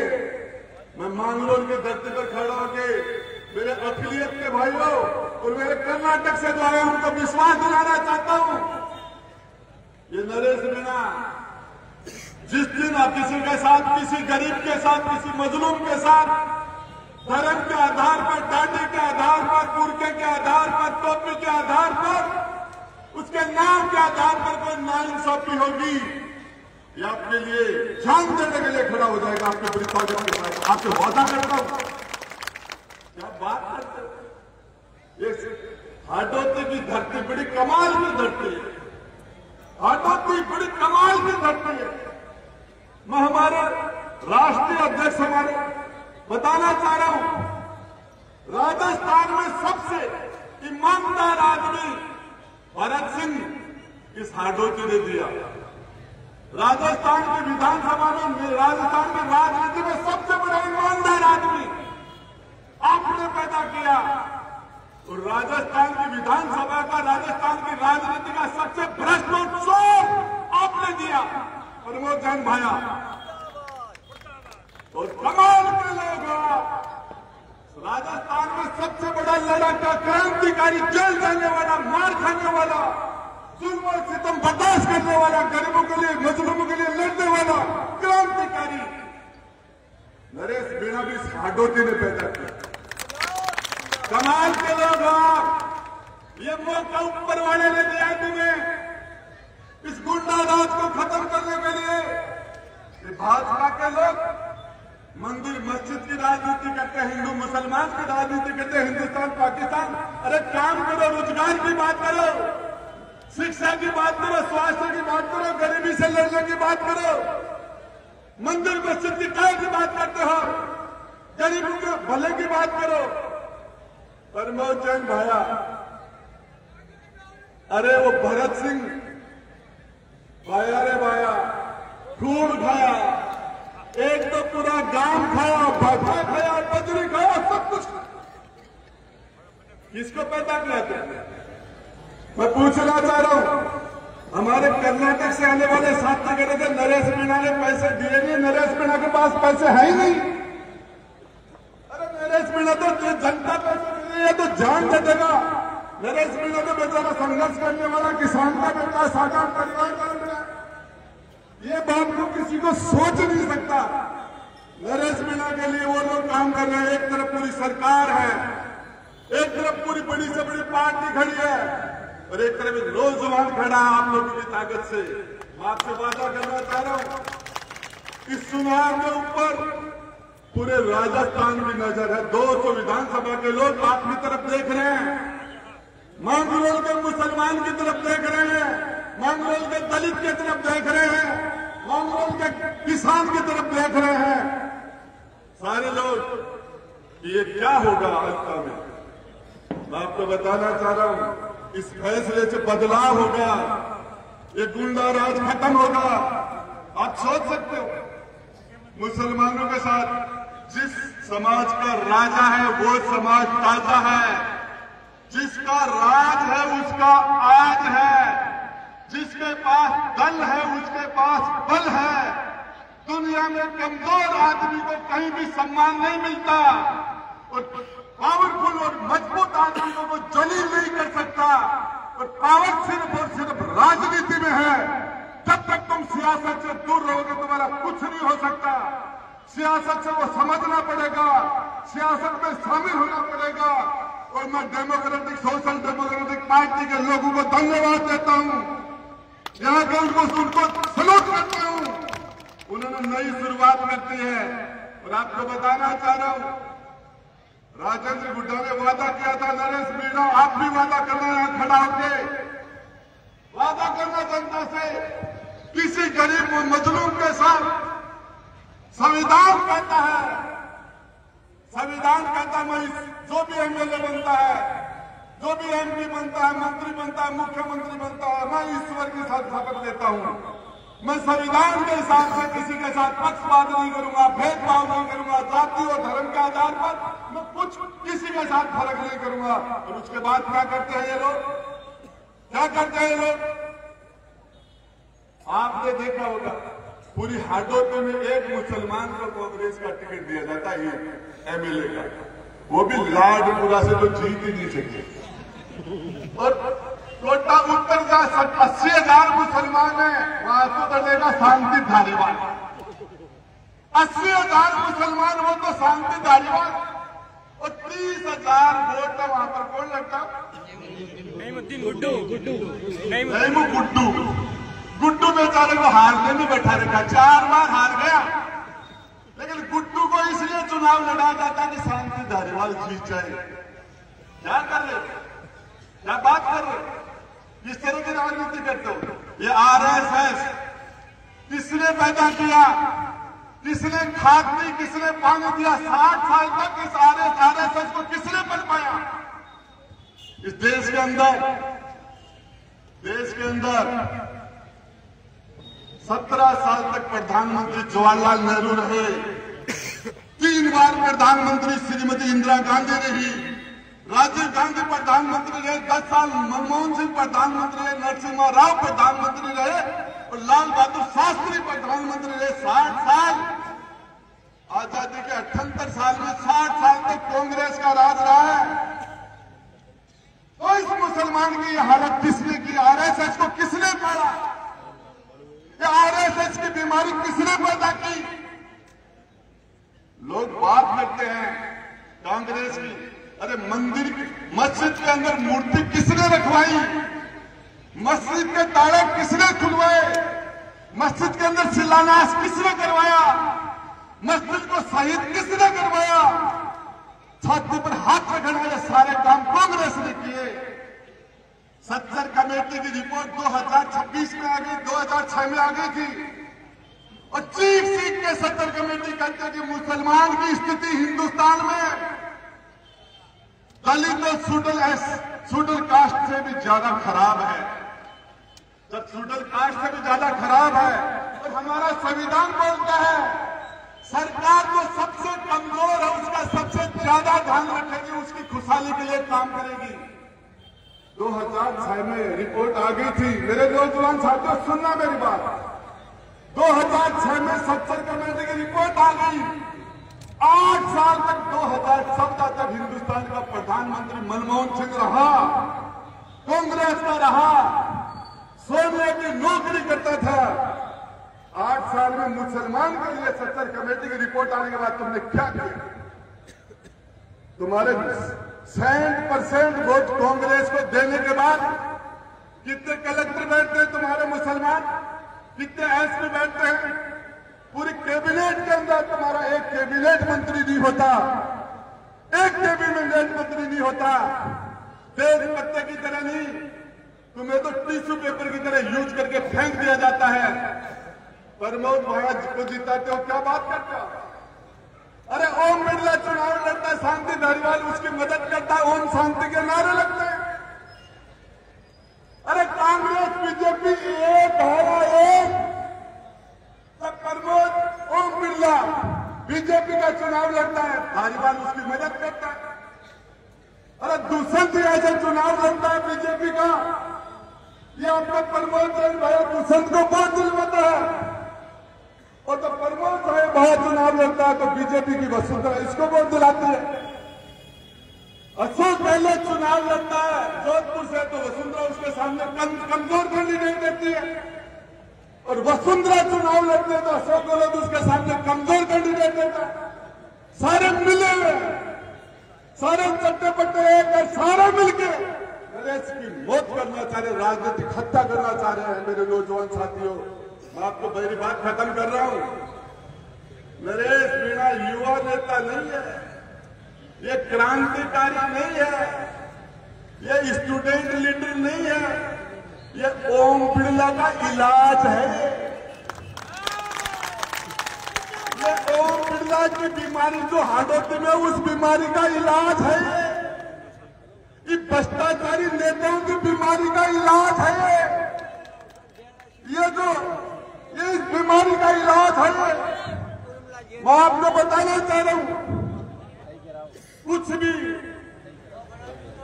राजस्थान में ऐसा कोई नेता है तो आप मेहरबानी करके मुझे उसका नाम बता देना। तो छबड़ा से बिना पार्टी 46,000 वोट लेता है, उनियारा में जाके और बिना पार्टी 60,000 वोट लेता है, और मांगरोल में आके और जीत का रिकॉर्ड बनाता है। आपके सामने करके जा रहा हूं, आपके सामने कह रहा हूं, ऊपर वाले ने भेजा है नरेश को इस गुंडा राज का अंत करने के सांप्रदायिक शक्तियों से लड़ने के लिए, इस भ्रष्टाचारियों से लड़ने के लिए। अरे नरेश, ये चैन से नहीं बैठेगा भैया, ये राज करने के लिए नहीं आया है, ये पैसा नहीं कमाने के लिए नहीं आया है, ये जद्दोजहद करने के लिए आया, बदलाव करने के लिए आया, इस व्यवस्था को परिवर्तन करने के लिए आया। एक दिन भी नरेश चैन से नहीं बैठेगा। राजस्थान की विधानसभा में 200 एमएलए, उनमें आपका लाडला नरेश अलग दिखेगा। और किसी माई के लाल में हिम्मत है तो 14 तारीख के बाद में इस पूरी हाटोती के अंदर किसी गरीब के साथ, किसी मजलूम के साथ, जाति के आधार पर, धर्म के आधार पर किसी के साथ कोई भेदभाव करके बता देना, छत्ती का दूध याद दिला देंगे, छत्ती का दूध याद दिला देंगे। इन्होंने कहा था कि अजमेर शरीफ के अंदर हम दरगाह को खोद कर निकालेंगे। मैंने मां का दूध पिया तो आ जाना, छाती ठोक के राजेंद्र गुड्डा खड़ा हो गया था और प्रधानमंत्री नरेंद्र मोदी को चादर भेज दी। गरीब नवाज शरीफ के, हमारे वहां नवाज दरगाह शरीफ के अंदर चादर भेंट करनी पड़ी थी। चादर मेरे झुंझुनू के अंदर जो इब्राहिम जी कह रहे थे कि चुनाव मैं हारा लेकिन मुसलमान जीत गया था। कोतवाली थाने में रोज बंद कर देते थे मुसलमानों के बच्चे को 151 में। पिछले 11 महीने में एक लड़के को बंद नहीं होने दिया। अफसोस था। मेरा बेटा शिवम, किसी कब्रिस्तान का मामला था, कहा वो शिवम, अरे कब्रिस्तान का मामला था और आरएसएस के लोगों ने मुसलमानों को पीटना चालू कर दिया था। मैं मंत्री था नरेश भाई, और मेरे सामने खड़े थे मेरे समाज के लोग थे, सरपंच थे। मैंने बेटे को कहा था, उस टाइम मेरे बेटे की उम्र 16 साल थी। मैंने कहा बदमाशी करने वाले के पांव तोड़ते। हम तो 10 और 11 भाई है, लेकिन मेरे एक ही बेटा है। और मैंने इसको भेज के, और तो मुसलमानों पर जुल्म सितम कर रहे थे, मैंने उसका इलाज करवा दिया था। लोगों ने मेरे से पूछा, गुड्डा तूने क्या किया? 50 हथियार पर लोगों में बच्चे को भेज दिया, कुछ हो जाता?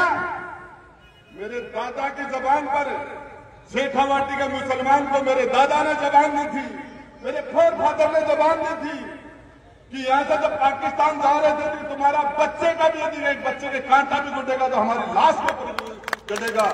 हमने राजस्थान के अंदर 47 के अंदर एक बच्चे का नुकसान नहीं होने दिया था। एक बच्चे का, ये हमारे बाप दादाओं का वादा था। और मैंने इसको याद दिलाया, तेरे दादा का वादा है। वो दादा मेरे दादा, इसके परदादा दुनिया में चले गए, लेकिन वो जबान आज भी है। जब तक जिंदा रहेंगे उस जबान को पाड़ेंगे। ये होता है कमिटमेंट। नरेश भाई, ये मजलूम लोग हैं, प्यार के मोहब्बत के भूखे लोग हैं। जो इब्राहिम जी कह रहे थे, मोहम्मद साहब पैगंबर साहब ने कहा था, मेरा उम्मती धोखा नहीं कर सकता, झूठ नहीं बोल सकता। या वादा कर जाएंगे तो उससे नहीं मुकरेंगे, चाहे दुनिया में कोई ताकत आ जाए। मैं आपको बताना चाह रहा हूं, मेरे भाइयों मेरी बात खत्म कर रहा हूं।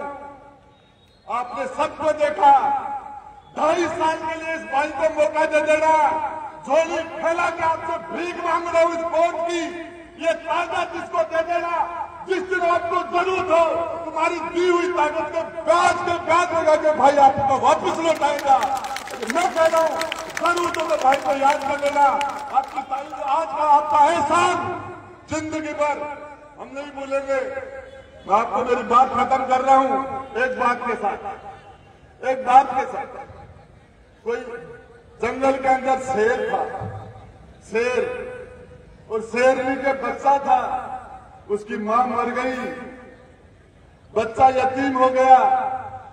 यतीम होने के बाद उस बच्चे को उसका मरना तय था, लेकिन जंगल से कोई बकरी निकल रही थी।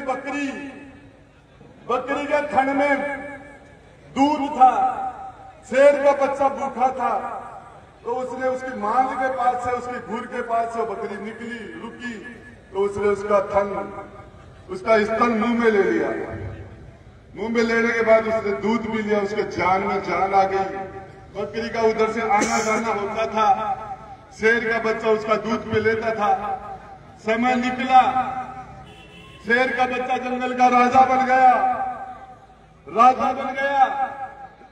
और उसने हाथी को बुलाया, हाथी को इधर आना, और उस हाथी को कहा इस बकरी को तेरे ऊपर खड़ा कर, और जो ज्यादा हाइट के पेड़ है वो रोज इस बकरी को रोज चरा के लाएगा, खिला के लाएगा। हाथी जंगल के अंदर खड़ा है, उसके ऊपर बकरी है और पेड़ों के ऊपर चल रही है, खा रही है, पेट भर रही है। उधर से एक बगुला निकला, बगुले ने हाथी से पूछा ये क्या माजरा है? बोले एहसान। बगुले के दिमाग में एहसान का मामला फिट हो गया। बगुला सरोवर के पास, तालाब के पास, नहर के पास पूछा, वहां पर एक चूहा पानी में तड़फड़ा रहा था, ठंडे पानी में। बगुले ने उसको निकाल के अपने पंख में दबा के उसको गर्मी दी, हीट दी, उसकी जान बचाई, और उस चूहे ने बगुले का पंख काट दिया। बगुले का पंख कटने के बाद बगुला पंख लटका के हाथी के पास गया, बोले रे यही तेरा एहसान है क्या? तो हाथी ने कहा बोले साला किसी चूहे पर किया हुआ एहसान किसी शेर पर करता है, एहसान गलत जगह पर किया। अरे मांगरोल के मुसलमानों एहसान चूहे पर करते हैं, गलत शेर पर करते हैं। शेर पर एहसान कर देना, और मैं बता रहा हूं आपका एहसान ये चुका देगा। जय हिंद, जय भारत।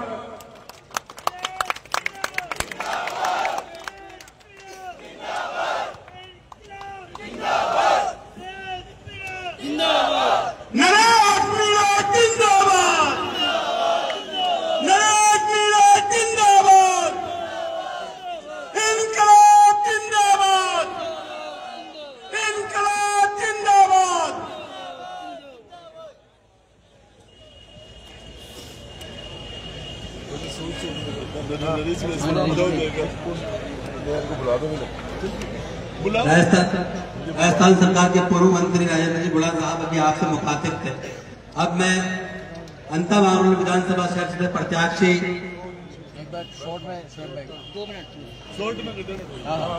शोएब खान साहब के टॉक से हमारे बीच तशरीफ लाए हैं।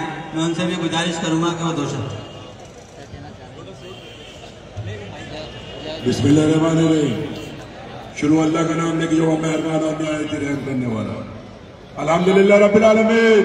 सब तारीफ अल्लाह की है जो मालिक सारे जहान। मांगरोल के शाहबाजों अस्सलाम वालेकुम।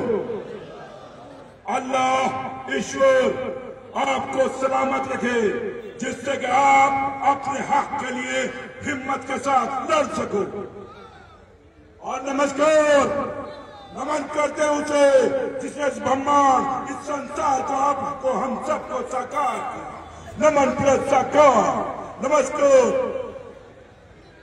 आज हमारे बीच में नरेश मीणा है, और हम इसलिए आए हैं कि आप नरेश मीणा को वोट करें। मगर मैं ये कहना चाहता हूं कि आप नरेश मीणा को क्यों वोट करें? अरे क्यों देना चाहते हो वोट? अरे देना चाहते हो? क्यों देना चाहते हो? बोलो क्यों? क्योंकि ये बंदा हक के लिए लड़ता है। के लिए लड़ता है। सुन लो तुम लोग, हम कांग्रेस को लगातार वोट देते चले आए। जुनैद और नासिर का कामा के अंदर मर्डर हुआ, चला के मारा गया, कोई कांग्रेसी वहां पे गया नहीं गया। उस वक्त में जाहिदा कामा की मिनिस्टर थी। क्या थे? मिनिस्टर थे। मगर ये शोएब खान और अपने बेटे के साथ वहां गया, 8 दिन रहा और इस सरकार को झुकाया। किसको झुकाया? कांग्रेस को। ऐ मुसलमानों, तुम्हारी अगर दुश्मन है तो सिर्फ कांग्रेस है, क्योंकि ये बीजेपी की मां है। किसकी मां है? भस्मासुर जननी पार्टी की। वो भस्मासुर जो हमारे देश में धर्म और जात के नाम पे अराजकता फैला रहे। क्या फैला रहे हैं? अरे क्या फैला रहे? सुन लो तुम लोग, ये हालाती से नरेश मीणा को तुम जिता दो, नफरती आतंकवादियों को हम छोड़ेंगे नहीं। नफरती आतंकवादियों को लिहाजा मैं आपसे दरखास्त कर रहा हूं, एक एक वोट हमें दो, हम आपके हक के लिए यलगार करेंगे। हम आपके हक के लिए। और जो नफरत फैलाने वाले हैं ना, ये भस्मासुर जननी पार्टी वाले, इनका फुटबॉल बना देंगे। क्या बना देंगे? क्या बना देंगे? और इनकी अम्मा है ना कांग्रेस, जो इनको पुचकारती है, इसको तोड़ा तोड़ा करके भगाएंगे। ठीक है? तो हमारा कौन है? और सुन लो तुम लोग, तुम नरेश मीणा को वोट नहीं दे रहे, तुम अपने आप को वोट दे रहे हो। किसको दे रहे हो? और जब तुम सब नरेश मीणा बन जाओगे तो ये ध्यान में रखना, कहीं पे भी कुछ हुआ ना, सिर्फ एक फोन करना, नरेश मीणा का आपको बोल रहा हूं। अगर जो प्रशासन काबू में नहीं आया, इसने गलत हरकत करी, तो छोड़ेंगे नहीं, सबकी नौकरी खा जाएंगे। क्या खा जाएंगे? इनकलाब, इनकलाब, इनकलाब। Thank you very much. Naresh तुम संघर्ष करो, नरेश तुम संघर्ष करो, नरेश तुम आगे बढ़ो। इनकलाब, इनकलाब। बीजेपी और कांग्रेस आई जोर शोर से रे भाई। बीजेपी और कांग्रेस आई, बीजेपी और कांग्रेस आई। इनकलाब। अब हमारे बीच अंतमागुल विधानसभा प्रत्याशी भाई नरेश जी मीणा। Hello hello. एक शेर जो मुझे याद आ रहा है शख्स के लिए, हजारों साल नरगिस अपनी बेनूरी पे रोती है, हजारों साल में होता है एक सीधा वाले यार पैदा। भाई नरेश जी मीणा, मैं उनसे गुजारिश करूंगा कि वो मांगरू की आवाम को संबोधित करें।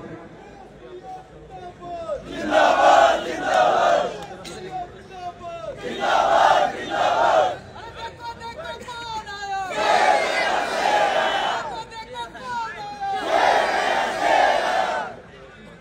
परिंदों को शहर में पानी कौन रखता है? परिंदों को शहर में पानी कौन रखता है? नए कमरों में पुरानी चीजें कौन रखता है? ये तो हम ही हैं जो संभाले हुए हैं इस गिरती हुई दीवारों को, वरना इस भारत को इतनी सहूलियत से याद कौन करता है? याद कौन करता है? मेरे साथ 23 साल के बच्चे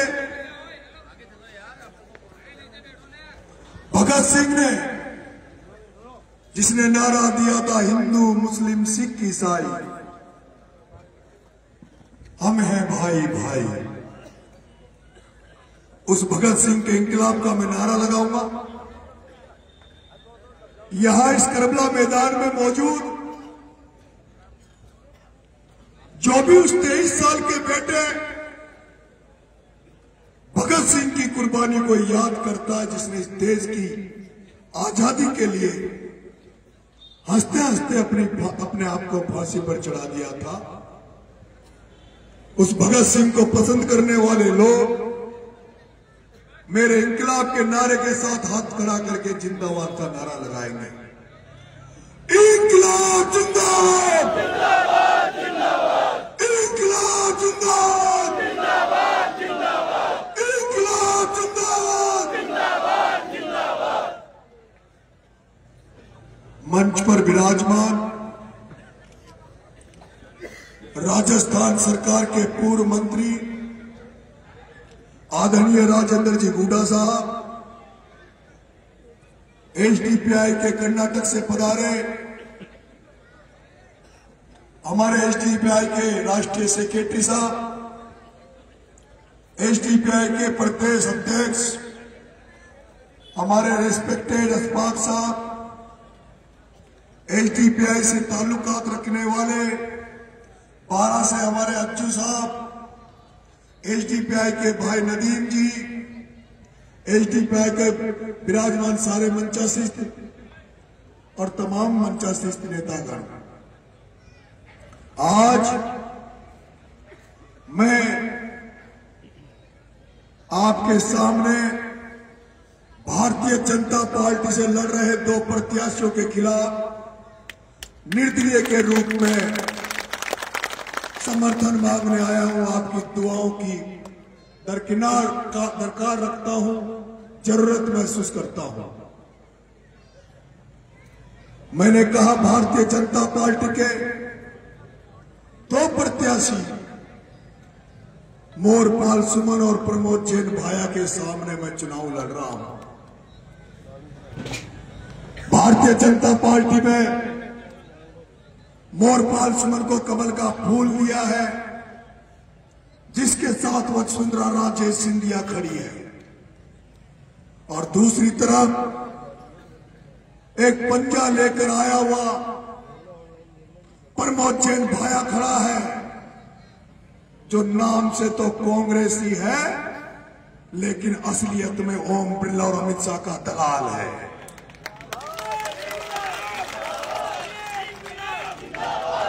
जो ओम बिरला और अमित शाह का दलाल हो,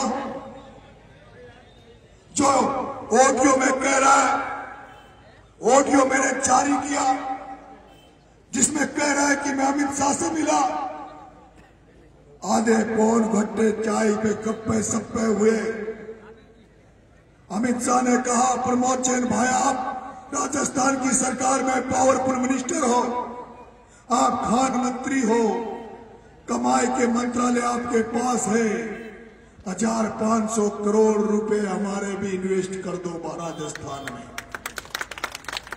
तब प्रमोद जैन भाया कह रहा है कि मैंने अमित शाह से कहा मैं आपका पैसा वही इन्वेस्ट करूंगा जहां उस पैसे को कोई खतरा नहीं हो, कोई नुकसान नहीं हो। अब बताइए, डबल इंजन की सरकार भारतीय जनता पार्टी की सरकार में एक आदिवासी एमएलए बन जाता है। पूरे देश में बहुत सारे विधायक जिनको सजाएं मिली बीजेपी के विधायकों को, उन विधायकों को किसी को भी जेल नहीं जाना पड़ा, किसी को भी विधायकी नहीं खोनी पड़ी। लेकिन इस अंता की धरती पर एक आदिवासी व्यक्ति जिसने गलती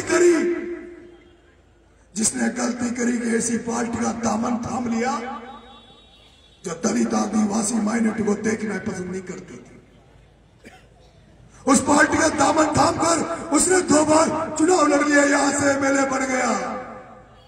लेकिन उसको पता नहीं था कि संकट में आने के बाद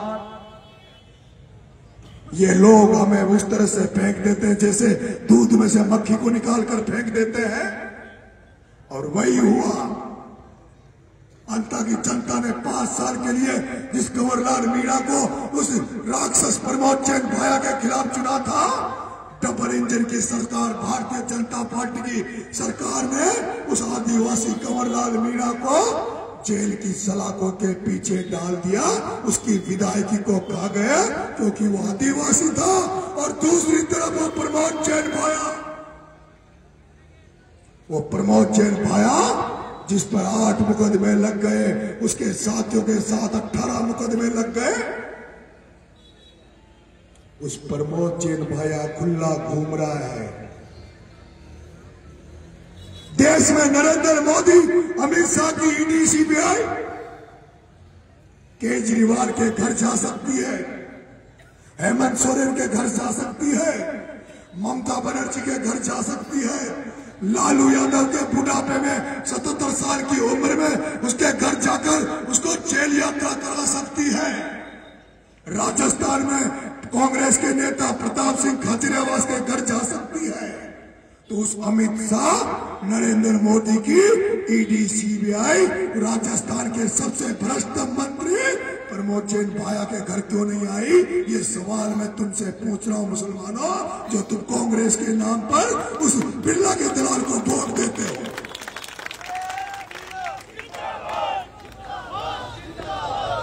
मैं सुन रहा था, उनके पास कोई शब्द नहीं है, उनके पास कोई वक्तव्य नहीं है। वो कह रहे थे नरेश मीणा तो भारतीय जनता पार्टी का टूल है, नरेश मीणा तो भारतीय जनता पार्टी के लिए खड़ा है। नरेश मीणा भारतीय जनता पार्टी के लिए नहीं खड़ा। नरेश मीणा ने तो छपरा से कांग्रेस से टिकट मांगा था क्योंकि खानदानी कांग्रेस था, खानदान कांग्रेस में पैदा हुआ था। जब से पैदा हुआ हूं तब से घर के ऊपर कांग्रेस का झंडा देखा था। जब से पैदा हुआ हूं तब से गांव में बीजेपी की गाड़ी को घुसते हुए नहीं देखा था। जिस गांव में पैदा हुआ हूं उस गांव में एक वोट बीजेपी का नहीं आता था। जब से पैदा हुआ हूं, जब से सुनता हूं, 18 में अगर कहीं काम पड़ जाए, 12 में अगर कहीं काम पड़ जाए, कहीं लठ की जरूरत पड़ जाए, जहां कांग्रेस का कमजोर हो जाता था, तब याद करते थे कि कांग्रेस वालों को लड़ने के लिए लठे चाहिए, तो याद करते थे कि नया गांव में मीणाओं को बुला लो, कल्याण सिंह जी को याद कर लो, वो आ जाएंगे। और मेरे गांव वाले लठ लेकर कांग्रेस के रक्षा करने के लिए सड़कों पे उतरते थे। उस कांग्रेस से हूं पहले छपरा में टिकट मांगा, पहले छपरा में टिकट मांगा, नहीं दिया, नहीं दिया क्योंकि 25 साल से टिकट मांग रहा हूं, एनएसयूआई की राजनीति से निकला हूं, खानदानी कांग्रेस से था, एनएसयूआई से जनरल सेक्रेटरी बनकर आया। पूरे राजस्थान में अपनी एक पकड़ रखता हूं, पकड़ भी इतनी जितनी टोटासरा लक्ष्मणगढ़ से निकलकर दूसरी सीट पर चुनाव लड़के बता दे। कांग्रेस के जितने नेता घूम रहे वो दूसरी सीट पर चुनाव लड़के बता दे। अगर जमानत जब्त नहीं हो जाए तो नाम बदल देना।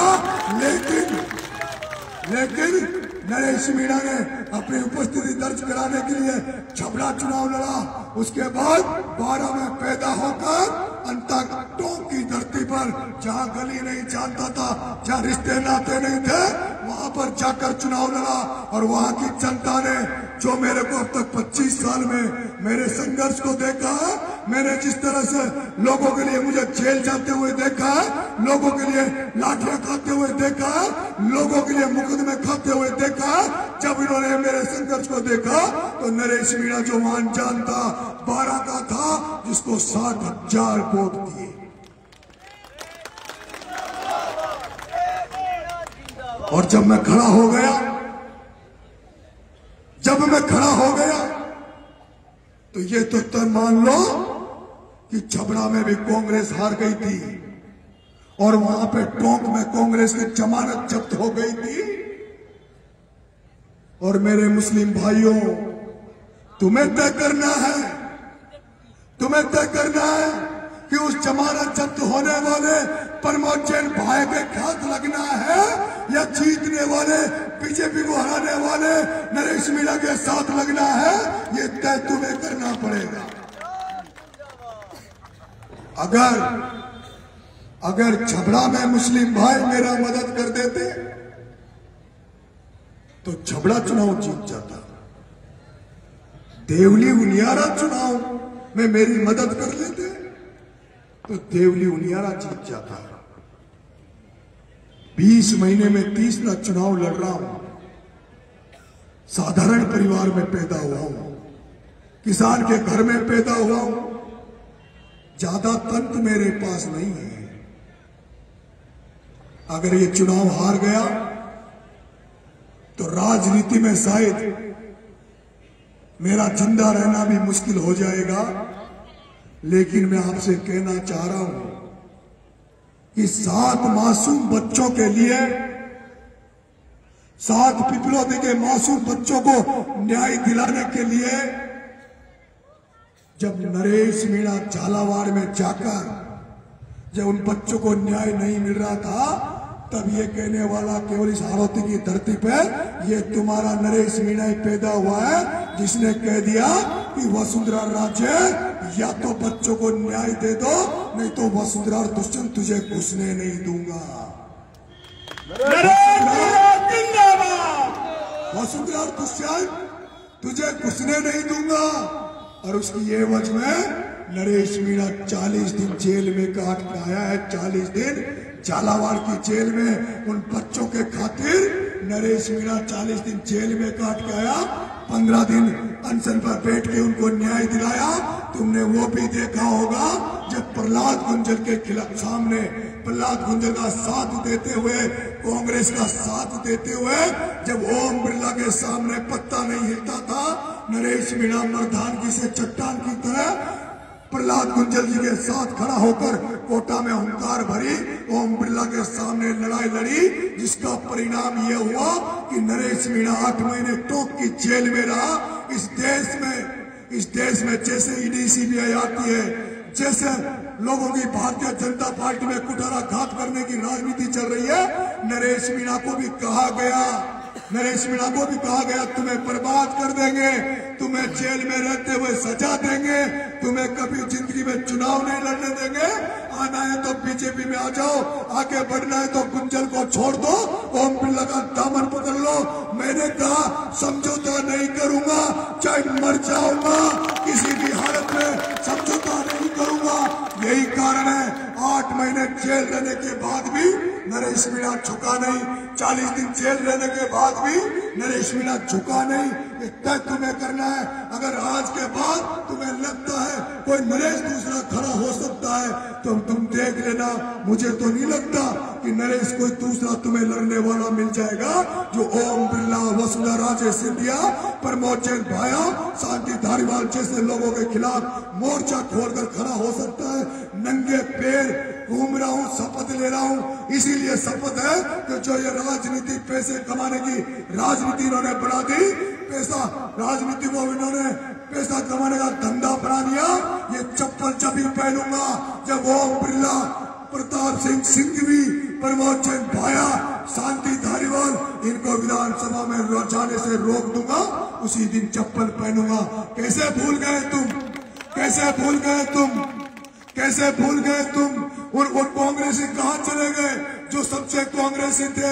अरे मैं पूछना चाहता हूं, कोटा दरबारी जयनाथ सिंह ने कांग्रेस तो छोड़ी क्योंकि शांति धारीवाल ने कोटा दरबारी जयनाथ सिंह के गढ़ में पत्थर फेंकवा दिए थे।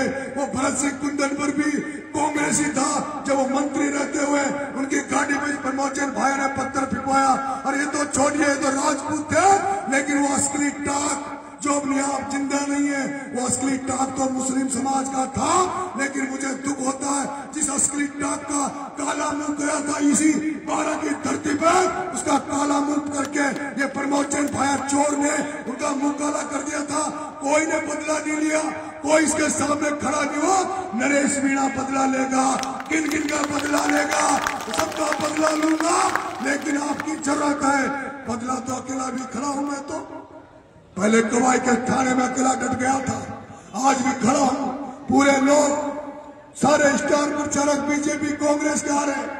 वसुंधरा ने दम लगा रखी है, छोटे छोटे कार्यकर्ताओं को फोन कर रही है ओम बिरला मीटिंगें ले रहा है कि ओम बिरला ने यहाँ तक कह दिया कि चाहे मोरपाल जीत जाए, चाहे मोरपाल जीत जाए, लेकिन नरेश मीणा नहीं जीतना चाहिए, क्योंकि इन व्यापारियों को पता है कि नरेश मीणा जीत जाएगा। तो हम जो 2 वोट वाले राजनीति कर रहे हैं, जिन्होंने पूरी राजनीति को कब्जे में ले लिया, मैं पूछना चाहता हूँ मुस्लिम भाइयों, मैं तुमसे पूछना चाहता हूँ, तुमसे कहना चाहता हूँ, वोट देने के पहले एक बार बूंदी जेल के पास एक तालाब गांव है, उस गांव में जाकर उनके हालात देख के आ जाना, और उसके बाद तुम्हारी आत्मा कहे जिसको वोट डालना। लेकिन वो तालाब गांव आज कंगाल कर दिया, बर्बाद कर दिया, और मैंने जब जेल में रहा तब मैंने उनको देख कर आया हूँ, उनको दुखों को मैंने देखा है, इसलिए दुख मेरे अंदर है।